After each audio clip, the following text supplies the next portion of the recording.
International standards తో latest టెక్నాలజీతో quality education అందిస్తుంది seats the creek planet schools and Ambitus world schools.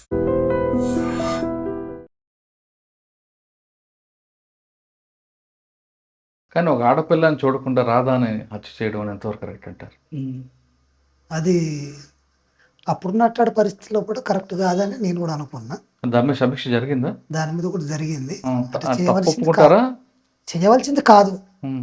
అనేది ఆమె దాదాపు 8 సంవత్సరాలు పార్టీకి సేవ చేసింది కదా. చేసింది. ఏ కులం కోసం అయితే పోరాటం చేస్తుంది ఆ అమ్మాయి రాధాని? ఆమె చనిపోయినాక నాకు ఆ దళిత బిడ్డ అని తెలిసింది.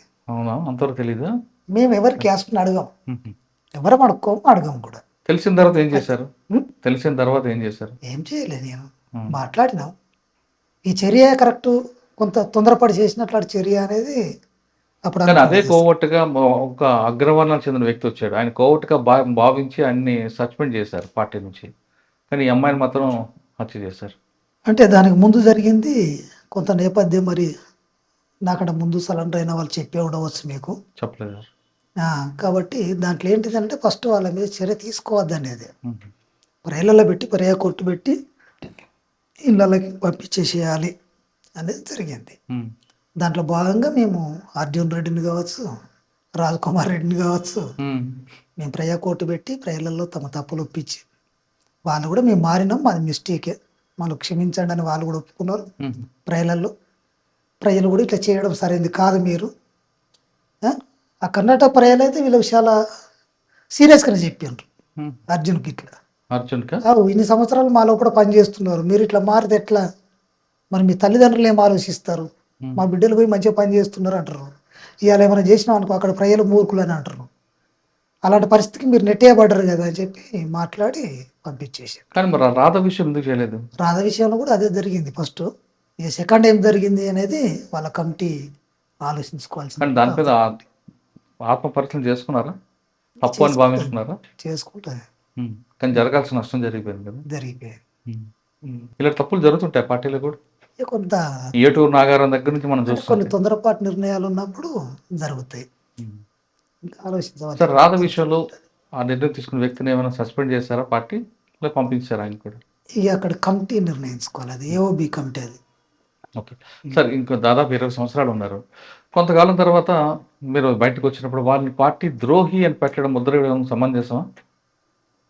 మీ త్యాగం అంతా తీసుకున్న తర్వాత అంటే ఇప్పుడు వచ్చిన నేపథ్యాన్ని బట్టి ఉంటుంది, వాళ్ళు వ్యవహరించే కార్యక్రమం మీద పరిశీలన కూడా ఉంటుంది పార్టీకి. సాధారణంగా మీరు బయటకు రావాలనుకోండి, కారణం ఏం చెప్తారు? ఆరోగ్యం చెప్తారా, లేదా ఇంకో కారణం చెప్తారా? పార్టీలు విభేదాలు చెప్తారా? మేము పార్టీలో అట్లాంటి కారణం విభేదాలు చెప్పి వచ్చే వాళ్ళకి ఇప్పటి వరకు నేను చూడలేదు. ఎవరు పార్టీని విభేదించి వచ్చిన వాళ్ళని అయితే నేను చూడలేదు. ఉన్నారు. చాలా తక్కువ ఉంటారు. తక్కువ అంటే మరీ తక్కువ ఉంటారు. ఓకే, పార్టీని సరే నేను వెళ్ళిపోవాలనుకుంటున్నా, నా హెల్త్ బాగాలేదంటే పార్టీ ఓకే పంపిస్తుందా బయటికి? పంపిస్తారు. ఎప్పుడు పోతున్న వ్యక్తిని పార్టీలో ఉంచుకోదు. ఈ ప్రొసీజర్ ఎలా జరుగుతుందండి? అంటే ఇప్పుడు స్టేట్ కమిటీ మీకు ఇంటికి వచ్చేది ఏదో కారణం చేత, మీరు ఎవరికి రాస్తారు? సెంట్రల్ కమిటీ పంపిస్తారా నిర్ణయాన్ని? పంపిస్తాం. మా బాధ్యులు ఉంటే ఆ బాధ్యులకు పంపిస్తాం మేము. ఇవ నేను ఇట్లా ఆలోచిస్తున్నా, ఇంటికి పోవాలనుకుంటున్నా నేను, ఇది నా కారణం, నా ఆరోగ్యం. ఎన్ని రోజులు పడుతుంది సమాచారం రావడానికి మీకు? ఎన్ని రోజులు కూడా పట్టదు అది. పోవడం ఎక్కువ రోజులు పడుతుంది కాదు, కానీ రావడం తక్కువ రోజులు పడుతుంది. చెప్పిన తర్వాత తను ఇప్పుడు బాధ్యతగా ఏం చేస్తుంది పార్టీ, తను కన్విన్స్ చేస్తుంది, ఉండాలి, మనం కొట్లాడాలి, మనం ఇట్లా వచ్చినాం కదా, ఇప్పుడే పోతే ఎట్లా చెప్తుంది. నేను పోతా అన్నారు అనుకో, అప్పటికి కూడా పోయి నీ బతుకు నువ్వు సాధారణంగా ఎవరికి నష్టం కాకుండా బతుకు చెప్తుంది. పంపిస్తారు. పంపించేటప్పుడు మనం ఆయుధం పార్టీ తీసుకుంటుందా? తీసుకుని బయటకు పంపిస్తారు. పంపిన తర్వాత పార్టీ అక్కడే ఉంటుందా, మారిపోతుంది స్థలం? ఇక తనకున్న అవకాశాలను బట్టి అనేక ప్లేస్లో మార్చుకుంటుంది. ఎప్పుడు ఒక వ్యక్తి పోయినప్పుడు మా పార్టీ డాక్యుమెంట్లనే అది ఉంటుంది, మా ప్రణాళికలనే అది ఉంటుంది. ఎలా? ఇప్పుడు గెర్ల సూత్రాలు మీకు కూడా ఉరికే, ఎప్పుడు కదలికల్లో ఒకటి ఉండాలి, నమ్మొద్దు, ప్రతి వ్యక్తిని కూడా విశ్లేషించుకోమని చెప్తుంది. అక్కడి నుంచి పంపి అక్కడే ఉంటే నష్టపోతాం కదా, కాబట్టి మార్చుకుంటుంది. అన్న తెలియక అడుగుతా, కరెంట్ లేకపోతే ఉండలేము, నీరు లేకపోతే తాగలేము, నీళ్ళు లేకపోతే ఉండలేము, సరిగ్గా నిద్ర లేకపోతే బతకలేము, కంటి అంత తిండి లేకపోతే పర్వాలేదు ఉండొచ్చు, కానీ కంటి నిండా నిద్ర లేకపోతే మాత్రం సాధారణంగా ఏ మనిషి కూడా ఎక్కువ ఉండలేడు. అంటే 8 గంటలకన్నా 4 గంటలని కనీసం. ఉమ్. ఇన్ని ప్రతికూల వాతావరణంలో ఎలాగున్నారండి అసలు మీ అందరూ అక్కడ? ఎలా ఉంటారు కూడా? అంటే అవన్నీ ఇక్కడ దూరం నుండి చూస్తే ప్రతికూల అంశంగానే అవపడతాయి. కానీ అక్కడ ఆ జీవితంలో ఉండి చూస్తే అవన్నీ మనకు అనుకూల అంశాలుగానే ఉంటాయి. ఓకే. ఒక ఎండ ఉంటది. విపరీతమైన ఎండ ఉంటది. ఆ, చలి ఉన్నా విపరీతంగా ఉంటది. వర్షం ఉన్నా విపరీతంగా ఉంటది. ఎక్కడి నుంచి పోలీసు వస్తారా? ఎక్కడి నుండి ఏ క్రూరమృగం వస్తారో తెలీదు. ఆ పరిస్థితి ఆ కాలాలన్నిటిని నిర్ణయిస్తుంది. ఆ కాలాలన్నిటి కూడా అనుగుణంగా మనల్ని మార్చేస్తుంది. అంటే మనకున్న లక్ష్యం అలా మారుస్తదా? మన లక్ష్యం అట్లాంటిది. హ్మ్. అట్లా మనల్ని మార్చేస్తుంది అది. కానీ భోజనం కూడా గ్రామస్తులు పంపిస్తే తినే పరిస్థితి కదా! అవును. హ్మ్. మరి రోజుకి అసలు మీరు ఎన్ని సార్లు తింటారు? మేము పొద్దున సాయంత్రం అంతే. మధ్యాహ్నం? 2 పూటలు. ఒకవేళ మేము వండుకుంటే 3 పూటలు తింటాం. హ్మ్. ఎక్కువ ప్రజలలో ఉంటాం కాబట్టి పొద్దున సాయంత్రం తింటాం. హుహు. ఉమ్. రోజుకి ఎంతమందికి వస్తది ప్రజల నుంచి భోజనం? ప్రజల ప్రజలు చాలా మంది చచ్చిపోతూ ఉంటారు. హ్మ్. ఆ, కానీ మీకు ఇస్తే పోలీసుల దృష్టి పడితే వాళ్ళు కేసులు ఎదుర్కొంటారు కదా! ఆ ఇరుక్కుంటారు. ఆ ఇబ్బంది కూడా ఉంటుంది. హ్మ్. ఉండకపోతే ఉండదు కదా. ఒక మంచి చేసేటప్పుడు చెడు కూడా జరిగినప్పుడు దాన్ని భరించాలనేది పార్టీ చెప్తుంది. ఖచ్చితంగా దాన్ని ఎదుర్కోవాలి, నిలబడాలి అనేది పార్టీ ఎడ్యుకేషన్ అనేది చెప్తుంది. సరే. ఆపరేషన్ కగార్. ఆపరేషన్ కగార్ వచ్చిన తర్వాత బయటకొద్దాం అనుకున్నారా? లేదా ముందే మీరు నిర్ణయం తీసుకున్నారా బయటకొచ్చి సరెండర్ అవ్వాలని? కగారు వచ్చిన తర్వాతనే ఎందుకు? నేను నిర్ణయం తీసుకున్నా. ఎందుకు? అంటే కొంత నా ఆరోగ్యం సహకరించకపోవడం, హ్మ్. కొద్దిగా ఆరోగ్య సమస్య ఉండడం, హ్మ్. ఇక దాంతో నేను ఇంటికి వెళ్ళిపోయి బతుకుదామని చెప్పి అనుకున్నా నేను. ఓకే. సరే. ఇక్కడ హిడ్మా. ఒక పక్కన పార్టీకి దేవ్‌జీ. మరొక పక్కన నంబాల కేశవరావు గారు. నంబాల కేశవరావు గారు చనిపోవడం, హిడ్మా చనిపోవడం అనేది బయటకొచ్చి హిడ్మా, లోపల ఉన్నప్పుడు కేశవరావు గారు. కేశవరావు గారు చనిపోయినప్పుడు మీరు అనుకున్నారా ఇంక పార్టీ అయిపోయిందని అనుకున్నారా? ఇది పార్టీ మీద పెద్ద ప్రభావం వేసింది. ప్రభావం చూపించిందా? ఖచ్చితంగా చూపెడుతుంది. ఎందుకనంటే ఆయన మామూలు సభ్యుడేం కాదు కదా. ఒక కార్యదర్శి, పార్టీకే ఒక నాయకుడు ఆయన. హ్మ్. కాబట్టి ఆ ప్రభావం ఖచ్చితంగా క్యాడర్ మీద పడుతుంది, నాయకత్వం మీద కూడా పడుతుంది. కానీ వచ్చేసప్పుడు మీరు బయటకొచ్చే సమయంలో దేవ్‌జీ, మీరు, హిడ్మా వీళ్ళందరూ కలిసారని వార్త ఉంది. వాస్తవమా? ఇక్కడైతే కలుసుకోలే. కరేగుట్టకైనా కలుసుకున్నాం మేము. ఎప్పుడు? మేమా ఇక పోయిన జనవరిలో పోయింది. జనవరిలో కలుసుకున్నాం. సంవత్సరం అయిందయితే. ఆ తర్వాత జూన్లో ఎడుమాలు కలిసే ఉన్నది మాతోటి. హిడ్మా మీరా? ఎక్కడ కలిసారు? కరేగుట్ట మీద కలుసుకున్నాం. హుహు. ఎలా ఉంటారండి హిడ్మా? అంటే యుద్ధంలో నైపుణ్యం ఎలాగుంటది? వ్యూహంలో నైపుణ్యమా? అంటే ఆయన పార్టీ నుంచి నేర్చుకున్నది. హ్మ్. ఆయన మొత్తం పార్టీ టాక్టిక్స్ నేర్చుకోగలిగిండు. తను అందులోకి వెళ్ళి హ్మ్. పుట్టుకొచ్చిన మంచి వీరుడు ఆయన, హ్మ్. మంచి సైనికుడు. హుహు. హిడ్మా అనే వ్యక్తి మూవింగ్ ఆంబుష్‌లో బాగా ఎక్స్‌పర్ట్ అంటారు నిజమేనా? ఇక అది ఆ నైపుణ్యం చేస్తున్న క్రమంలో పట్నే వచ్చేస్తుంది. తనకు కూడా వచ్చేసింది అది. హుహు. తను అట్లా నిలబెట్టేసింది అక్కడ ప్రజలు. కర్రగుట్టలో, బస్తర్‌లో బాగా పట్టున్న హిడ్మా ఆంధ్రప్రదేశ్‌కి వస్తారని మీరు అనుకున్నారా? ఊహించారా అసలు?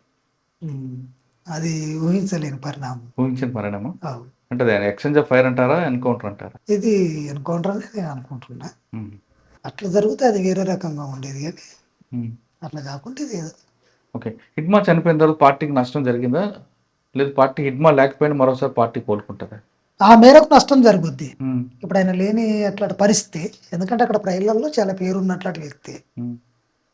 కాబట్టి దాని నుంచి వెళ్ళి పార్టీలో కూడా పేరున్నట్లాంటి వ్యక్తి, హ్మ్. సైన్యం లోపట. హ్మ్. కాబట్టి ఆ మేరకు దాని ప్రభావం అనేది ఉంటుంది. ఇంకా ఏ మేరకైతే ఇలా నష్టం జరగదు? హిడ్మా లేకపోతే నష్టం ఇంకో ఆ మేరకు నష్టం జరిగిందంటే బస్తార్ ప్రాంతంలో నష్టం జరిగిందంటారు. అవును. ఏ ప్రాంతంలో పట్టుంది మరి? అంటే ఆయనకు ఉన్నట్లాడితే ఇలా కిష్టారం, కుంట, ఆ, దాదాపుగా డీకే మీద మొత్తం ప్రభావం పడుతుంది. హిడ్మా. తర్వాత ఇప్పుడు దేవ్‌జీ. దేవ్‌జీ ఎక్కడున్నారు? ఇక దేవేజ్ ఎక్కడున్నాడు అనేది మనం చెప్పలేము. హ్మ్. ఎందుకంటే ఆయన మనం కలిస్తే ఇక్కడ ఉన్నాడని చెప్పగలుగుతాం, కానీ ఇప్పుడు చూడలేదా మీరు? ఆ, కలవలేదా? కలిసినాం కానీ ఇప్పుడు కలవలే. హుహు. ఎక్కడున్నాడు అనేది కూడా మనకు తెలియదు అది. హ్మ్. ఆ, ఆయన మరి బడే చొక్కారా గారు అలియాస్ దామోదర్ ఆయనకున్నారు. అంటే ఇప్పుడు ఆయన ఉండే ప్రాంతంలో పుట్టిన ఉంటాడు. అందుకోసమే ఆయనకు మీరొచ్చేటప్పుడు మా బాధ్యతగా మా బాధ్యునిగా ఆయనకు చెప్పి వచ్చినాం మేము ఉన్నట్లాంటి మీ బాధ్యుడు ప్రాంతంలో. ఆయన? అవు. అంటే మీకున్న ఇప్పుడు ఆయుధం? తెలంగాణ బాధ్యుడు ఆయనే, హుహు. తెలంగాణ కార్యదర్శి అయిన. అచ్చా! అంటే మీరొచ్చేటప్పుడు మీ ఆయుధాలన్నీ ఆయనకి ఇచ్చొచ్చారా? మీకున్న సైన్యం? మేము మాతో ఉన్నట్లాంటి కామ్రేడ్స్ ఆయనకు ఎంతమంది మీ అప్పచెప్పి కామ్రేడ్స్? ఉంటారు, ఒక 20 మంది దాకా ఉంటారు. ఉమ్. స్టేట్ కమిటీ కాబట్టి. ఆ, సెంటర్ కమిటీకి అయితే మా మా కామ్రేడ్స్ మీరు, అచ్చా. మా డివిజన్ మ్మ్.